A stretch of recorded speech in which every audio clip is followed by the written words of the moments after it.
What is up, TBS crew? It's your boy Steph, back with another video. This time we have Unit 522.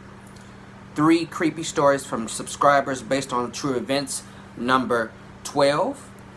Y'all already know all the important links will be down in the description. Oh yeah, it was uploaded November 13th, 2019. So without further ado, let's get into it. Let's catch up on these stories. I've been slacking for a little bit, but I've been busy. We left off on number 11, so we got number 12 now. I'm a female and a freshman in college, attending a local university in my area. I decided to live on campus to get the full college experience, not wanting to miss out on fun opportunities my college had to offer. Starting in a new school already made me nervous, but the idea of being on my own in college made it all the more scary. I've never not had anyone before, being a twin and all, so I've had a built-in best friend pretty much my whole life. My twin, however, went off to a different college, and I was alone. The semester started off like I anticipated. My classes were full of quiet, anxious kids like myself who also didn't know what to expect. There was one kid in my morning history class who put me off. He always wore a dirty baseball cap, cargo pants, and a tattered long t-shirt. He had a chubby face, but wasn't extremely overweight, but at the same time he wasn't fit. He had narrow glasses and talked obnoxiously about the most random things to anyone and everyone. He exhibited very strange behavior. I didn't think too much about him, as he sat pretty far away from me. They don't matter. I didn't think he would ever bother me. Keep eyes on That was until next class came. There it is. Our history class had finished up, and I was packing my stuff up to leave. I hadn't noticed that this strange guy had come over to my desk until I looked up and saw him hovering over me. I put on a weak smile as I waited for him to say something. "Hi, I'm Connor," he said quietly in a monotone voice. I almost couldn't hear him. "Hi, nice to meet you." Connor didn't say anything else. I thought it was weird, but again, I didn't think much of it. It seemed like a harmless little encounter. That was until our next history class together. Everything went well during the class. I felt fine, and Connor sat in his seat far away from me. As class was dismissed and everyone was packing up their belongings to leave, I was the last one out, as I had to put my reading glasses away and into my backpack. When I looked up at the door, Connor was there waiting for me. He didn't say anything. He just stood at the door watching me. I was very confused, as we've never talked before, and he was just standing there giving me this creepy look, watching me pack the rest of my things away. I walked out of the door and he followed me. He casually mentioned the test we had taken that day, trying to brag to me about it, making himself seem above me in a way. "I got a 91 on the test today. No big deal. What about you?" 85, I responded. It was so easy though.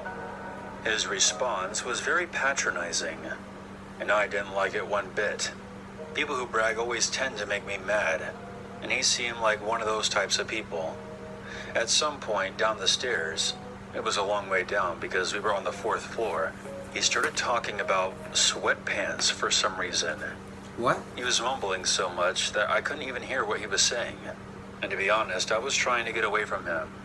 I suddenly looked back at him, and he was holding a condom up to my face. What?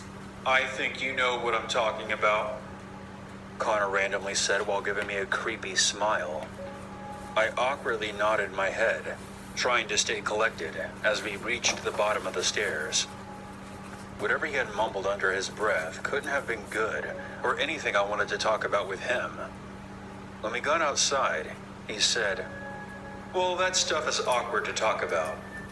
I wanted to ask why he brought it up to begin with, but I kept to myself and tried to get the hell away from him. I hadn't felt that uncomfortable in a while, and this guy was just giving me the creeps. But I'm not a very confrontational person, and I hate to upset anyone in general. Are you one of them? Connor then asked me to a homecoming dance that was being facilitated by a student organization on campus. Better say no. When I told him that I would be visiting my parents on the day that the dance was supposed to take place, his response unnerved me. "Well, I'm not going to stop you from visiting your parents." After that, I started exercising extreme caution around him. I didn't trust him, not one bit. You never should have. That may seem obvious, but I'm telling you, you would not want to be alone in a dark alley with this guy. I bet. He was really giving off Brock Allen Turner type vibes. What? So some time passes, and I'm in history class again. That day we were taking a test. He finished his around 8:20. I saw him walk out of the classroom, and I was a bit relieved. I finished up my test around 9:05. I looked at my text messages before exiting the classroom. One of my friends in that class had texted me, "I think Connor is waiting for you." My heart started to beat really fast. There was no way he could be waiting for me. For He what? would have had to have been waiting for 45 minutes. I peeked around the door to look into the waiting area outside of the room, and sure enough, there was Connor, Waiting. sitting there on his phone, waiting. At this point, I became really scared and confused. I bet. Why would he be waiting for me? We were not friends, and I never even hinted at the idea that I would ever be interested in him. I begrudgingly exited the class, and sure enough, he followed me down the stairs yet again, talking about a whole bunch of weird, creepy stuff that I didn't really care much to listen to. Something else that I had been noticing was that he seemed to be moving closer and closer to my desk each class, turning around and looking at me constantly. It made me feel so uncomfortable, and I would give him this stare that pretty much said, "What the hell are you looking at?" showing him that I saw what he was doing. But he didn't seem to care. Hell no. He continued to follow me until I pretty much ran away. You playing. There was another incident where I was walking into the history building, and Connor was in mid-conversation with this girl from my class. He immediately stopped talking to her and followed me up into the classroom. The creepiest part about all this is that it's still going on. I only have 2 months left with him in my class for this semester. I have tried to raise this issue with the school's administration, and they told me that unless he threatens me or touches me, there wouldn't be anything that they could do. What? I don't know how much longer I could take this. I have to look over my shoulder every time I go to school. If things get worse, and he becomes more daring with his behavior, who knows what he could do next. That's the problem with schools and the justice system now. They want you to wait until shit pop off for them to do something. Growing up, I lived in a heavily forested area. There's this now abandoned house that was in the woods behind my childhood home. The driveway connected to ours and broke off and circled around our garage and went deeper into the trees. It was a single-story house with a nice big front porch and had an outdoor overhang instead of a full garage. When I was a kid, we had an elderly neighbor who lived back there named Mr. Fisher. He was a Vietnam vet who was partially blind in one eye. He normally wore glasses or an eye patch on the rare occasions that we would see him outside. He kept to himself mostly and never really had any visitors. It was about 20 years ago, back when I was in high school. I was home alone playing on my Nintendo. I remember that it was later in the day and it was raining pretty hard. I was grounded for some reason that I can't remember, and I was bitterly sitting in my room taking out my teenage frustrations on the game, and that's when I heard screaming from behind in my house. I paused my game, cracked open my window, and listened. Every few moments I would hear a faint screaming coming from Mr. Fisher's house, maybe 50 or so yards away from my own. I couldn't figure out if it was an angry scream or a terrified one, but I remember just sitting there for a few moments and listening to it, Call the more police. curious than alarmed. After a few minutes, I got bored and shut the window and returned to my video game. I don't know why I didn't call for help or run over and knock on Mr. Fisher's door to see if things were okay. Nah, don't do that. My only explanation was that I was a bitter teenager and I didn't want to be bothered with anything that wasn't my business. Later that night, after my parents came home, I was lying in bed when I once again heard the muffled screaming coming from behind the house. This time I could tell it was labored and ragged, and I can remember being annoyed, wishing that whoever it was would just shut up already. I didn't even mention it to my parents the next morning. So about a week goes by, and I have completely forgotten about the screaming I heard that night. I was outside throwing the football with my father, when the mailman stopped his truck and asked us if we had seen Mr. Fisher. Apparently he had not been collecting his mail. My father replied that he hadn't seen his car for a few days, and I remained silent. The mailman and my father walked down the driveway and knocked on Mr. Fisher's door. The next thing I remember were the sirens. An ambulance, a fire engine, and several police cars arrived. I spent most of that afternoon up in a tree, watching Mr. Fisher's house as law enforcement and paramedics went in and out. My father had found Mr. Fisher's front door unlocked. He had been lying in a crumpled heap at the bottom of his basement stairs. Damn. It appears that he had fallen and broken both of his legs. Damn. But it wasn't the fall that killed him. It was the rats. What? My father eventually told me that the coroner reported the man had been eaten alive while he was screaming for help, unable to climb back upstairs. He had defensive wounds all over his hands from swatting at them, and several dead rats were scattered around. But in the end, there had been too many of them to fight off. His face had sustained the worst damage. There was almost nothing left of it when they found him. The coroners were convinced that he had been alive through the worst of it. I felt as though I had been stabbed in the stomach, and a wave of traumatizing guilt washed over me, and I broke down in tears. I still didn't tell my parents, but on the inside I was mortified. I felt like a criminal for ignoring those screams. And for weeks after that, I was convinced that the police were going to come back and arrest me for negligence or something. For about a year afterwards, it traumatized me, and I carried the guilt around in secret. I started doing drugs and drinking alcohol to try to dull the pain. In retrospect, I'm extremely lucky I graduated high school without overdosing, or killing someone while being drunk behind the wheel. I was about 20 years old when myself and 3 of my friends went back to the house in late October.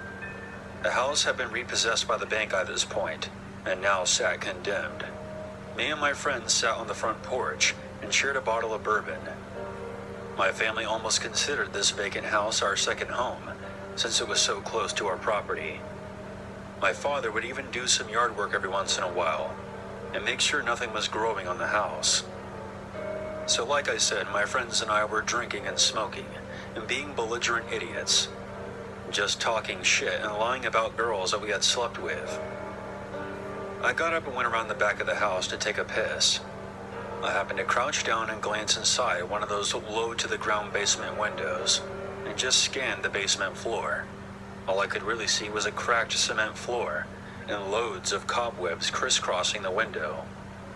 I took care of business, and was about to walk back around front, when I paused.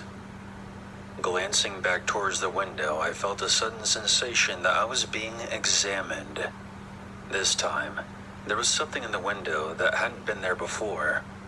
Very clearly, I could see the outline of an old bearded face and a single eye staring up at me. Kind of at an angle, as if someone was lifting themselves up to peer out the window. I stared back, my body going numb and my mind going blank. I suppose that this is the part in horror stories where the people would say, "I felt a chill go down my spine," or "my blood ran cold." I didn't feel that way. I just went numb as I looked back at the figure in the window, the unmistakable feeling of being caught in an act washing over me, like I had been vandalizing the place or something. I believe the eye contact lasted for about 10 seconds, maybe slightly more, and I eventually just turned around and walked away. When I got to the front porch, I told my friends I was heading back to my garage. For a few short hours, I was convinced that it had been either a squatter or maybe my imagination. But that night, I had the most horrific nightmare. I was trapped in a dark room with rats crawling all over me and gnawing at my face as I lay helpless. I woke up the next morning feeling sick. What bothered me the most was that whatever I had seen in the basement window, there had only been one eye visible, just like when I remember my old neighbor. It wasn't until I was about 30 years old that I had made peace with the fact that I had seen the man's spirit. He had been staring back at me in distress and confusion, wondering why I hadn't helped him. I have read several books on the paranormal, and I came to the conclusion that his spirit wasn't yet at peace. My parents eventually sold that house to me, and today I only use it as a summer home. But I've never wandered back to the old man's property again. Several times he's made his presence known. A few years ago, I was jump-starting my car outside in the driveway, when suddenly 4 rats shot out from under the axle, between my legs, and scurried away towards Mr. Fisher's old home. Hell no. Last year, there was a soft knock on my window as I sat in my living room. And only a few months ago, I was awoken from a deep sleep because I thought I could hear screaming from outside. My biggest fear now that I'm an adult is being alone and in pain and having no one to come and aid me as I scream for help. I guess this is my way of finally getting it off my chest. When I go back there this summer, I plan on returning to Mr. Fisher's house. Why? I will try my best to apologize to him, and I can only hope that this will finally put his spirit at rest. Stupid motherfucker. I'm telling you. I told you should have called the cops. Don't investigate, though. This story is about my friend's unsolved murder. Oh. I am a 33-year-old female, and the story takes place in May of 2004. I was 18 at the time, and I was attending a job corps in Devens, Massachusetts. One of my best friends there was Jessica. We were both studying in the same trade, and we did almost everything together. During the end of May, we were all allowed to go to our hometowns for a long weekend. I was staying within the state, but Jess was heading to Connecticut. I remember getting a phone call from her while she was visiting friends and family, asking if I could meet up with her, because some of her plans didn't work out, and she was worried about taking public transportation alone. And seeing that I had a car, she wanted me to come pick her up and take her to her cousin's house in Waterbury, Connecticut. Since I was already driving 3 other friends around my area to their friends and family, and it was getting pretty late, and the drive to her location was over an hour and a half, I reluctantly had to decline and apologize that I wouldn't be able to come until the morning.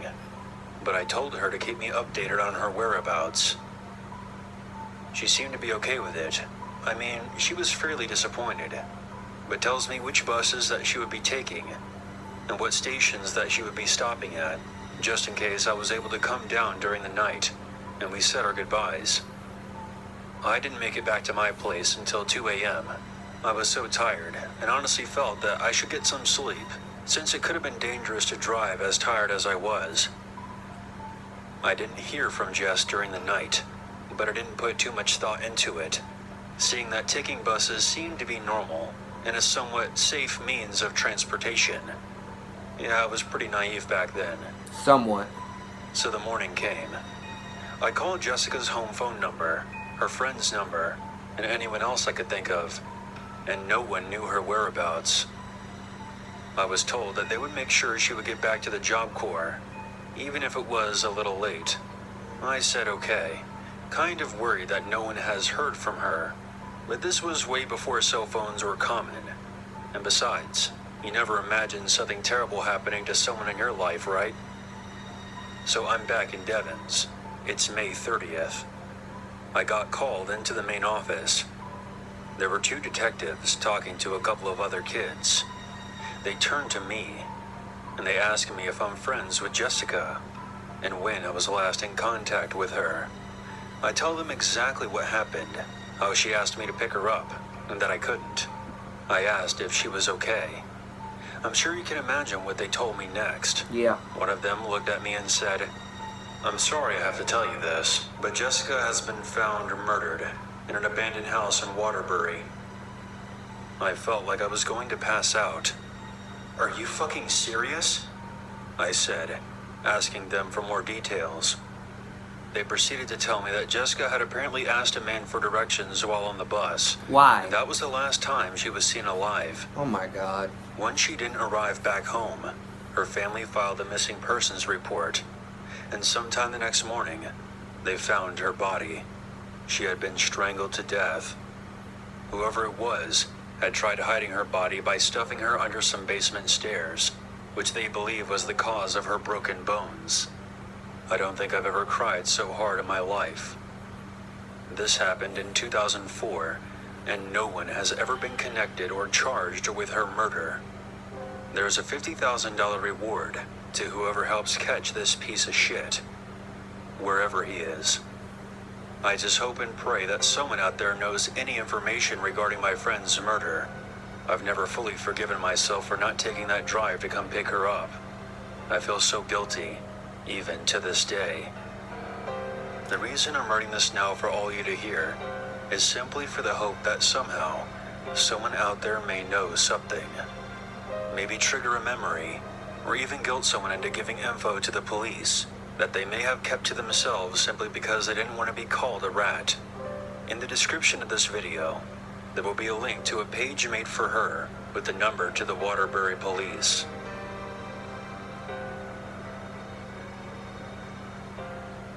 Damn.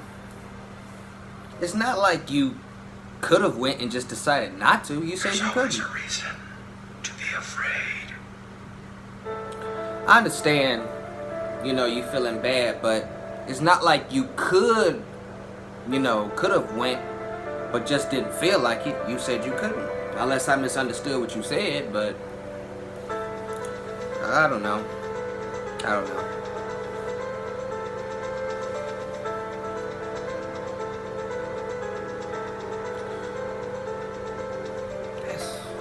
Yeah. Abandoned houses, there's always some bullshit going on in them. I don't know which story got me the most, even though the last story was the shortest one. It still got me. I don't know. What do y'all think? Which story got y'all the most in the feels? All I gotta say is fucking the second story. Really? You did not have to go investigate nothing. If I hear screams coming from one of my neighbors, because I live in an apartment, so I have people above me, below me, and next to me.